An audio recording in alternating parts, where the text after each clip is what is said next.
જય શ્રી કૃષ્ણ દોસ્તો, એક ખાસ અપીલ કરતો વિડીયો બનાવી રહ્યો છો। અમરધામ આશ્રમ પર એક મહિલા છે જેને 181ની ટીમ મૂકી ગયેલી છે। આ બેનનું નામ છે રમીલાબેન, જેઓ એવું કહે છે કે ભાઈ હું ચોટીલા ચામુંડમાની માનતા છે એ પૂરી કરવા માટે ઘરેથી નીકળેલી છું। અને બેન એવું પણ કહે છે કે હું 2 વર્ષથી ઘરેથી નીકળી ગઈ છું, પણ એમની જે સ્થિતિ છે એ જોતાં એવું લાગતું નથી કે 2 વર્ષથી નીકળ્યા હોય। પણ એનું એવું કહેવું છે કે ભાઈ મને કંઈ યાદ નથી આવતું, એના પરિવાર કે એના કોઈ ગામ કે એના સરનામું કોઈ પણ વસ્તુ એમને યાદ નથી। તો જે પણ લોકો વિડીયો જોવે છે એ ગુજરાતના એ પાક્કું છે, કારણ કે એમને આખી ગુજરાતી લેંગ્વેજનું પૂરેપૂરું જ્ઞાન છે।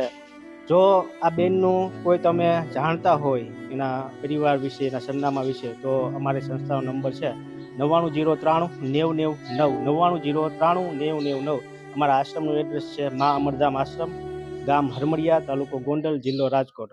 જલ્દીથી જલ્દી અમારો સંપર્ક કરજો અને આ વિડીયોને વધુને વધુ લોકો સુધી શેર કરજો। બધાને જાજા કરીને જય મા અમર, છે દેવીદાસ, જય શ્રી કૃષ્ણ।